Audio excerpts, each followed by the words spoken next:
לתת לזה מקום.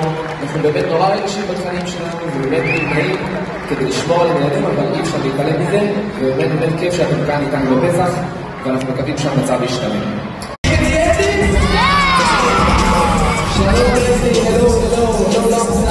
ושלום רב, תתפסו את המקומות שלכם.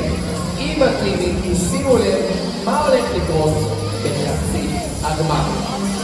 אני רוצה להסביר לכם בדיוק את החוקים.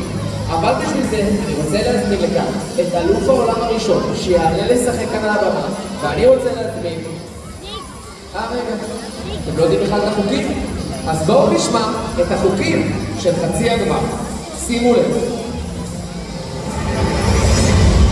חצי הגמר, סיבוב אלופי העולם נגד ישראל. כל אלוף עולם במשחק שלו יתקוף כספת, עליה ישמרו ויגנו כל חברי הטים הנגדי. אם אלוף העולם יצליח להרוס את הכספת, הוא ינצח ויעלה את הטים שלו לגמר הגדול. והסיכון הוא ענק, כי הטים שיפסידו בסיבוב ויהיו במקום האחרון יודחו מהתחרות. רק שני טימים יעלו לגמר הגדול. בהצלחה.